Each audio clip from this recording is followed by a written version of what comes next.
You gotta accentuate the positive, eliminate the negative, latch on to the affirmative, and don't mess with Mr. In-Between. You gotta spread joy up to the maximum, bring gloom down to the minimum, have faith or pandemonium's liable to walk upon the scene.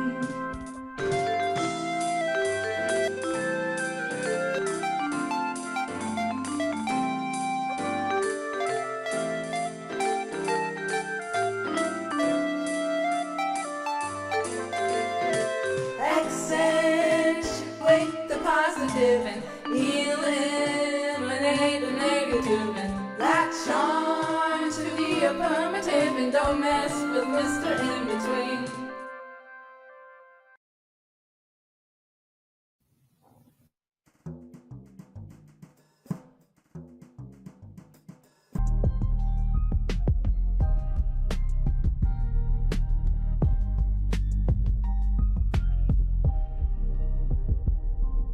My name's Adam, and I've spent the last 20 years of my career leading, growing, and building companies and teams for lasting impact. It would be my honor to come alongside you and help you to do the same thing.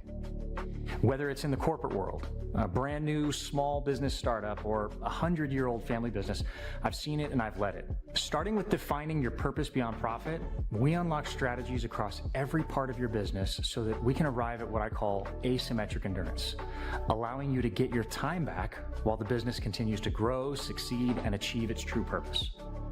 If you're ready to build an unbreakable business, let's talk. Book 15 minutes with me today at kingdommindsetstrategies.com. 3, 2, 1. Hey. Thank you for tuning in to Miracles Online podcast. And this is a podcast for love, relationship, commitment, marriage, and dating.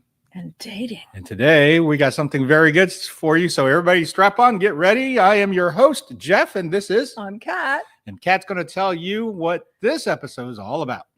So thank you again for joining us. And we're excited to bring to you episode 37.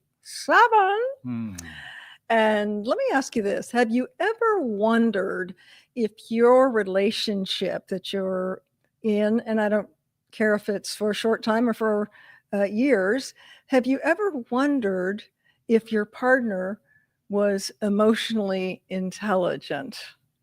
Well, if you have, stay tuned, because we're going to dive deep, Jeff, and we're going to point out 8 traits or characteristics of what we consider to be an emotionally intelligent partner. Wow.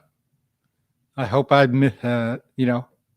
I hope you cross off some of the 8. Yeah. Fit that description. I figure we'll do some self-assessment here because, great. we're not perfect. We're learning every day, and life is a journey and a progress, and always waking up every day saying, how can I be better than I was yesterday? Right. I know that you think that, so. Jeff, and it's why our relationship works so well, because we're constantly striving to be better, not only than what we were yesterday, but maybe a moment ago. Maybe 10 minutes ago. I know I do. I reflect all the time. I know I do also. And so that brings us to our first topic, which is... Do I need to put that up now? Of the 8. Let's go ahead and put that head graphic up there. Might be hard to read, and I think one of them has a little typo in it. Thank you, chat, for that. I did not catch that, but thank you for putting this together. Just to give us a visual. So point number 1 is self-aware. Okay, so what is that? We've talked a lot about that, Jeff, about dealing with your past wounds, how that will affect your current relationship, and have you taken ownership of it? The first part of any kind of healing and to be emotionally mature is to be aware of it. Right. So, and again, that's something that I think we as humans work on all the time, but being self-aware, understanding how words and moods and maybe old outdated scripts that you've had in your head are maybe affecting how you're coming together in your current relationship. And again, that's something that all of these points actually, I don't think will come to one that you cannot make better, but it's something that you can work on all the time. How do you work on that, Jeff? What are your key points you'd like to share with our audience? Just About being briefly. self-aware? Yeah, self-aware. Because well, you know, if you want to consider yourself an emotionally intelligent partner, and I'll tell you, go ahead. Well, Go ahead. self-aware is just constantly reminding yourself: are you in the present? Are you doing what you set out to do this day? Are you making the right decisions? And are you behaving in the proper manner? I'll give you an example. Kat said something to me yesterday. Uh-oh. I was in, I don't know, in a mindset, in a headspace that was very impatient, I would say. So I kind of brushed it off and not giving too much energy to it. So it could, from the surface, look like I'm brushing it off or I didn't care. But because I am in the present and I am constantly refining myself, that within the next 5 minutes, I sat down and thought, maybe I was just not sensitive enough to that situation. Maybe I just didn't show enough care like I really should pay attention to. And I'm giving the impression to her that I don't want to put effort to it. And that's not really it. So I go through these things and checklists in my mind to refine what actually happened. And because the discussion or the topic, the thing we talked about was fairly important enough for me to evaluate. Let's just say it that way. And evaluate in the past would have been, so what? Now I'm at a point where I would evaluate something and I would go, let's do better. Let's take a second. Let me go and approach. And I did with Kat, and I let her know that, hey, earlier I didn't mean it like that. I'm really sorry. I thought about it and I should be better, and I'm going to do better. Do you want to share what the topic? No, because I completely forgot. Okay. No, I do We'll talk about it off do not. Camera. I don't either. Okay. All right. That's fine. Some things is better left here. But we all do it. And that's the power of, I'm so passionate about this book that I'm working on that hopefully will be coming out early next year, when the mind changes its mind. We, as humans, I don't think we've been taught, we have not been taught how powerful that we can, like this, or I can't snap, like this, change our mind. Right. But we have to stay self-aware to do that in order to say, nope, I'm going to make a different choice. I'm going to think a different thought. And I will tell you, your thoughts are the things that we tell ourselves in our mind are the most powerful thoughts that we will have. It's what we tell ourselves. And so it starts with this self-reflection, self-awareness. So let's move on to number 2. And I think it crosses in, Jeff, somewhat to how you handled this situation that we had. And that is number 2. And we're talking about, if you've just tuned in, how to tell if your partner is emotionally intelligent. Now, I want to make a little caveat here because I don't know if you've ever had experience. I have had experience in my dating life prior to us being together, which is going on 27 years, where I was dating an individual who was self-professed genius IQ, which I didn't doubt that he was on the IQ intellectual level.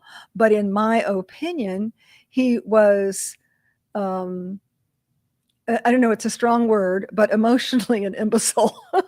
Emotionally, like, wait, not. Gee. Well, I mean, really, emotionally so immature. So that's not surprising. I know a lot of people that's very book smart and street smart and zero. Right.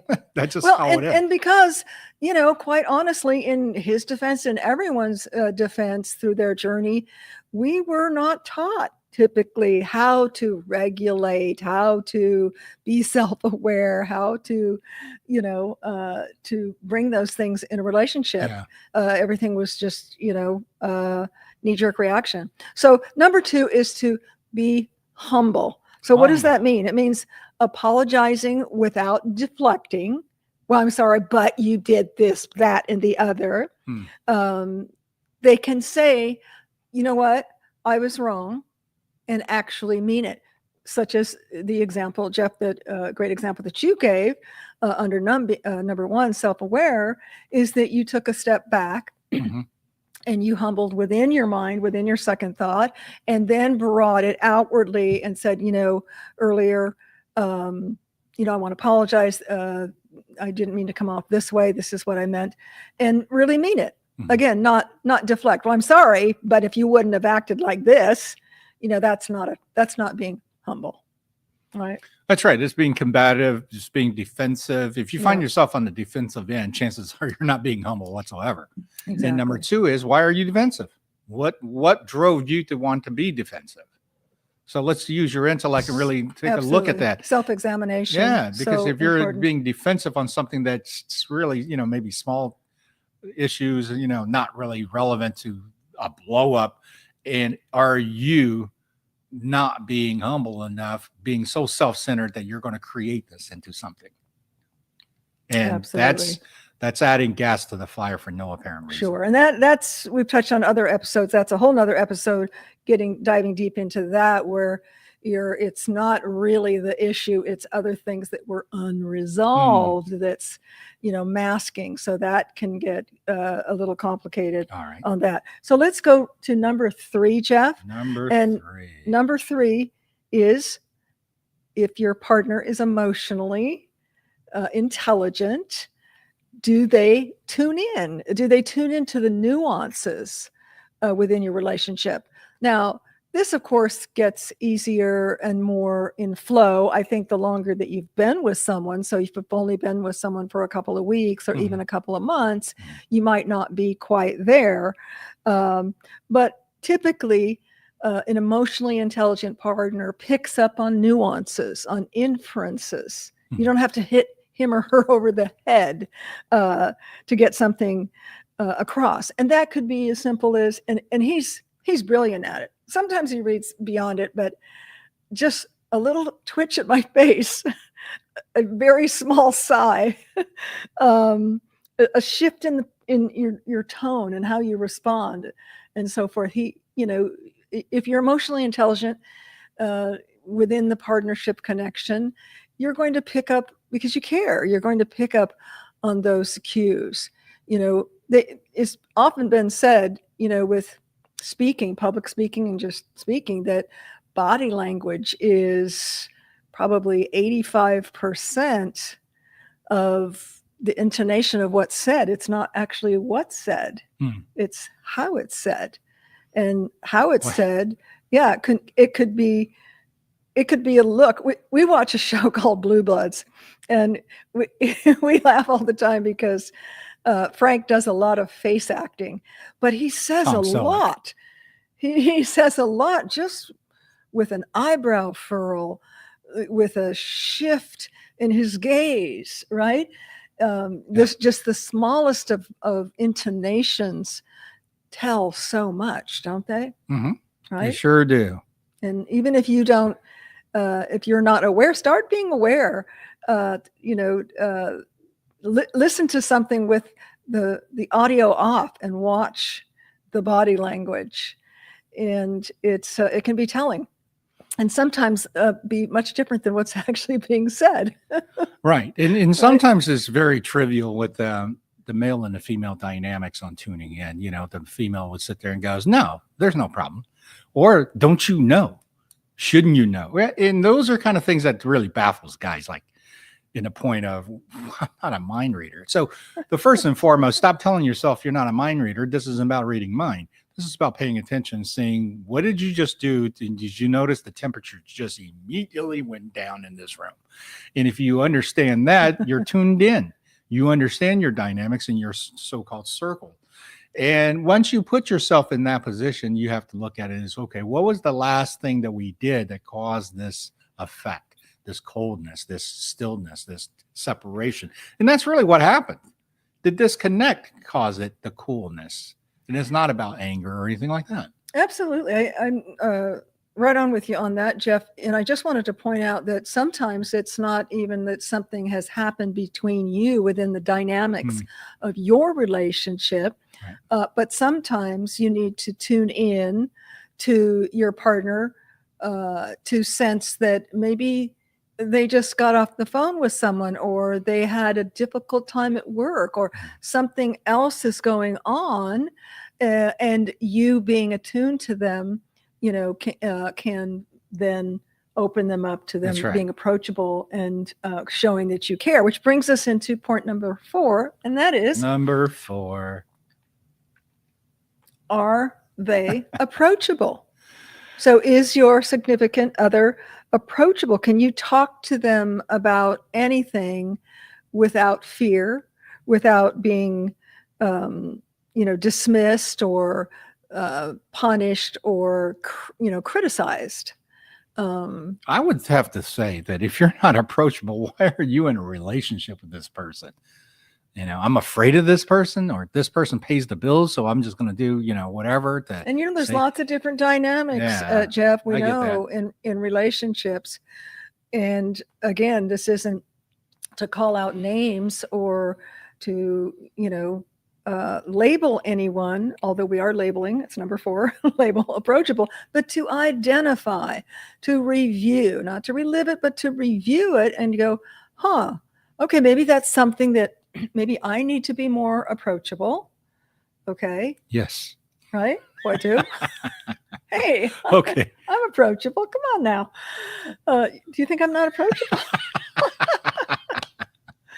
Well, how can someone, it just means that you can talk to them about. Well, number anything. one, I think it goes back to self-aware. If you're self-aware, then you're going to be approachable. If you're not self-aware, you're going to be in your own headspace. And sometimes one little thing just causes the total chaos in your system and your echo system here, that you're just now short and curt with everybody. And now, of course, you're not very approachable in that sense, because you're non-engaging. So now if you have a spouse or a significant other that come in, how was your day? Terrible. Yeah. Okay. Well, that's not approachable. So and then they shut down maybe. Yeah. Well, the thing is, if I'm talking to you and you do that, the last thing I want to do is go, oh, well, can I make it better? No, you, okay, go be non-approachable by yourself. Sure. And sometimes the dynamics is such that one or the other partner needs some space. Could be. To decompress. Yes. Before they are approachable and have that's right a meaningful don't just start conversation. Grilling people right when they get out of the car and coming home after an hour drive. Sure. I think that's one of the things that many people learn. Right. Eventually it's like, oh, they come home, they just want to go sit down, drink a beer, whatever. And that's okay, decompress. And a little difficult if you have little children, mom's been home all day, and the washer went out, and there was a plumbing leak, and the toilet overflowed. A lot of plumbing problems, right? But stuff happens, and I think we're going to talk about that in the next. But everything works as long as you do number 1. Just be aware. Absolutely, is being aware. And how can you be aware? It starts with take a pause. Yeah.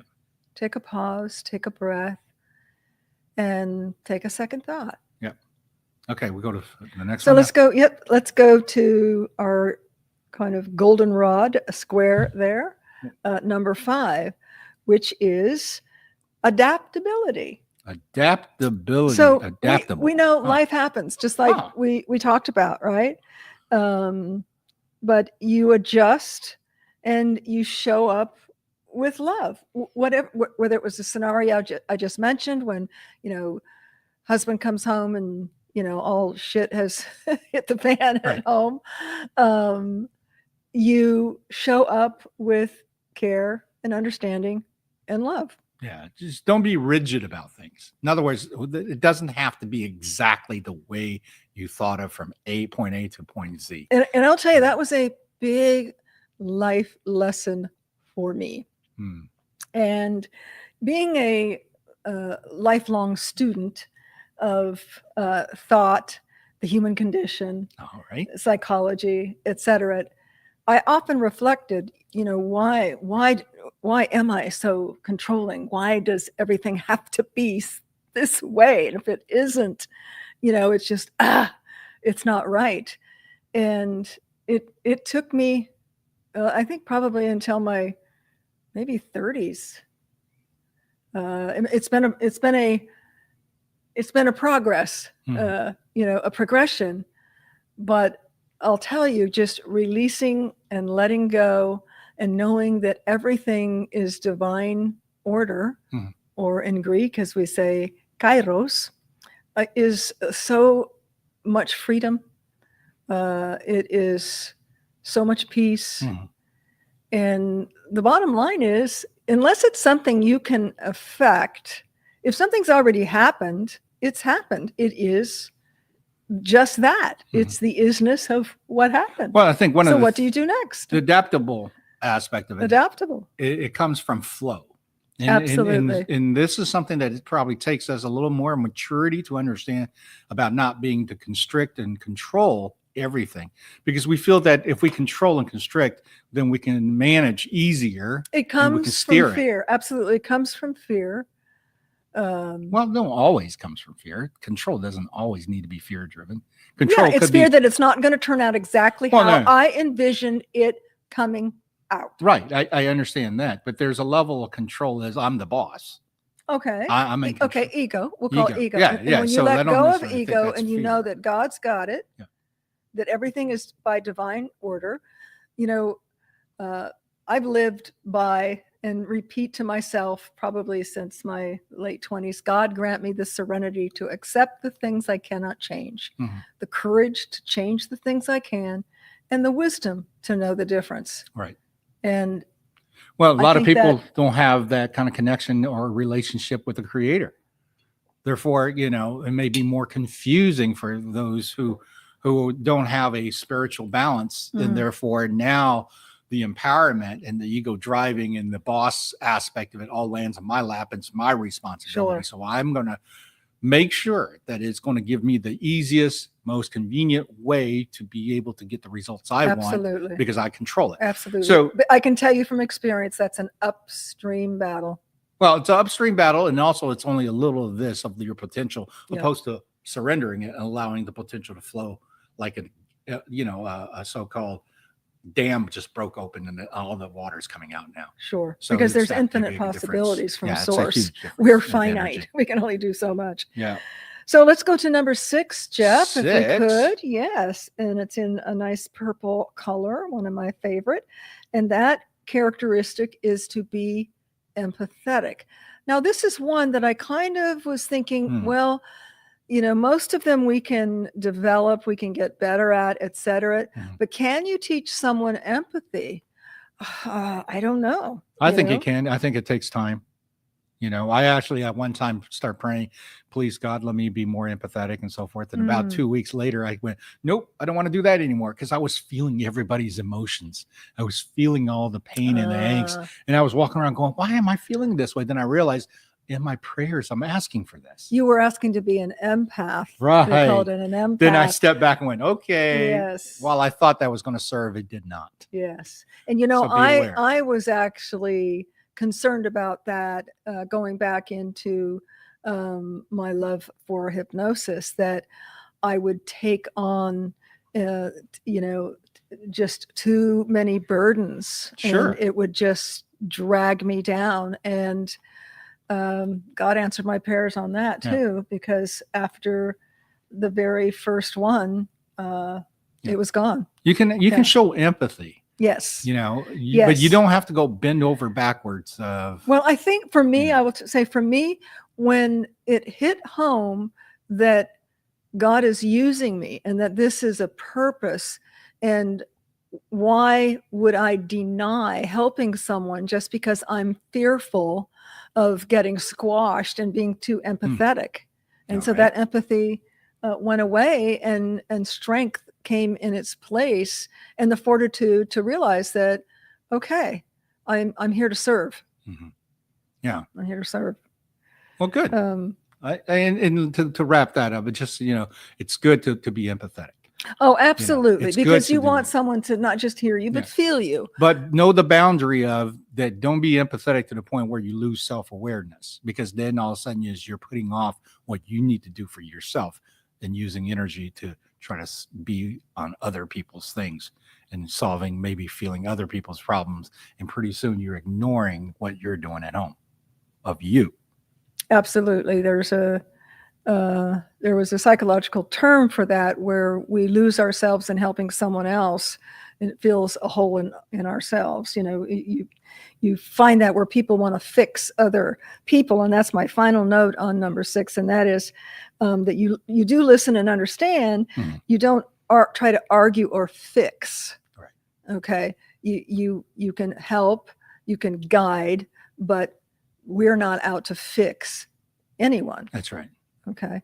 So I think that's, we've covered 6. So let's move on, 7. Jeffrey, to 7. So again, if you're just tuning in, we're talking about the characteristics of an emotionally intelligent partner, be that yourself or your partner. Mm-hmm. And these are all tips that will help you identify the difference between, someone who has a high IQ and who is emotionally intelligent in a relationship, which is really much more important than having a high IQ on some kind of an IQ test. So number 7 is, do you have the characteristic of being composed, even when they're triggered? Today's terminology is regulate. Can you self-regulate? Regulate. Can they self-regulate? Can you stay calm, before exploding, or do you withdraw in punishment? Right. Instead. I think that this is where the self-awareness and refinement really comes into, in the emotional maturity of not having to turn it into a competition, and understanding that you're not fighting an enemy. This is your best friend here. And you need to take all these things in, internalize it, and take it to heart. Because once you recognize it, you would never be that mean to someone you love. And once you recognize that, then you realize too what comes out of your mouth in a spur of moment of the emotionally charged energy, that you say things you regret, then you will no longer fall into those traps. And it's funny you mentioned that about the words, Jeff, because I don't think we were, at least I wasn't, from how I was raised, ever taught how powerful words are. I read something recently that said, our Creator, God, gave us, Homo sapiens, humans, the only ones, the ability to speak words. Many different languages, but words. What about parrots? And how powerful is that? Yes, dear. How powerful is that? And I know we have all had things come out of our mouth that we wish we could take back. I think that those words were meant to be daggers. I know I've done it in the past, and I regret it. Absolutely. Even till this day, there's things I said probably the first year in marriage I said to her just out of meanness that it still haunts me. So I'm so ashamed that I said it. And it always, I use that as a reminder to serve to me, never be that, never do that again. And that's a lesson. That's that. Without self-aware, I would have never learned that lesson. And because of that lesson, that I'm very composed. When we have arguments, it never blows up to a fight unless you purposely go, oh, well, if we're going to go down that road, I'm going to find this button, I'm going to find that button. And she's just constantly. I don't think we do that anymore. But she hadn't done that in a while. Yeah, we don't do that anymore. We used to do that. Sure. Because like every couple, there's always like, I'm not going to let you win this. Right. And that's ego. That's ego. We need to let go of that ego and be reminded of what's truly important, and that is being connected within our relationship, being kind, being compassionate, being empathetic, all of those things. So let's pull up number 8. So we're wrapping up. This is on 8. 8 characteristics of an emotionally intelligent partner. And if you missed the first 7, go back. Well, we're going to have this on Substack. So we will. Yeah. Okay. You can come down to Substack, and it'll be a post in our Substack, which is Miracles Online, catjeff.substack. You'll see a lot of the stuff like the worksheets and things of that nature that we do. So we'll worksheets we'll or have graphics and things like that. we'll post it in there along with stories and letters and letters stuff and poems, etc. Yeah, just to help remind you what's important and how we all, want to strive to be the best in our relationship. So number 8 is the characteristic is being respectful. I think this is a huge one, Jeff, because I think if a couple stops respecting each other, I think it's downhill after that if they are showing disrespect. So without respect, the relationship has no chance. Absolutely. And especially if they're using, like you mentioned, using dagger words, weaponizing intimacy, pulling up, well, that says it all, weaponizing intimacy. Here, someone has shared something with you in your time together and you bring it up as old dirt. That's weaponizing intimacy. Old dirt. That is not relevant at all to what you're arguing about right now. So respect not only in your private, moments together, but respect in public. Absolutely. Around friends and family. Yeah. Can't say that. Anytime around your peer circles, anytime around your friendly family circles, and definitely general, anywhere out in public, be respectful. Okay, because you reflect your attitude as exactly who your character is. If you exhibit bad disrespect to your significant other in public, guess who looks worse? Yeah, you do. Yeah. So be sure you use words that build, not words that break, or your relationship might be breaking. Yeah. Be attentive. That's really the key. That's why number 1 is so back to self-aware. You're absolutely right, Jeff, and we can't speak enough about that. And that's a very deep one. We talk about that in the book on Miracles Online. Sure. To know thyself, making your negotiables and non-negotiables before you even put a profile online, so that you're putting yourself out there with intention, and with that intention, you're going to attract the best that you could. Absolutely. So before we wrap up, you got a poem for us on this episode? I do. Okay. So please like and subscribe Miracles Online podcast here at redpills.tv, as well as we're now bringing up our Rumble channel. So all the episodes that runs here on Red Pills Project will end up in our Rumble channel. If you want to dig for the older episodes and so forth, it's just easier to do that. Also help us grow that way. We have our Substack, help us grow and share that. Everything's, no charge. If there is a subscription, what we're going to do eventually is we're going to do a live session. And for those paid subscribers, they're going to have an e-ticket to this. Live Q&A. Yeah, Q&A, as well as just mine. It's going to be a lot of fun. Yeah, it's a brainstorm mindset about love, relationship, and how to get the most out of it. And a lot of it comes from life experience that we're going to share with you. This is something that really, when you read it in a book and it sounds like, yeah, I could do that. But once you do it, you're kind of like, wow, I didn't know it was like that. So we're going to look at those to be able to get the most out of everything that you've learned to contribute to your love.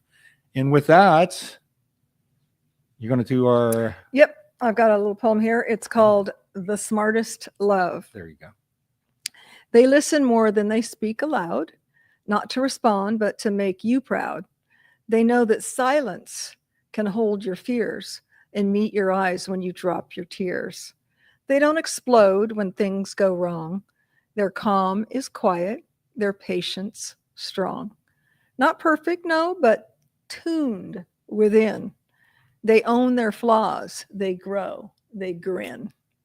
They cheer for your light, not just their win, and let true closeness slowly begin. They speak their truth without a game and never mock or shift the blame. They value peace more than being right. They check their tone, they soften, flights. They hold their heart with sacred care. Not everywhere is love that rare. So if you find that steady soul who makes your safety their quiet goal, don't blink too fast or push away. Smart love like that, it's meant to stay. Wow.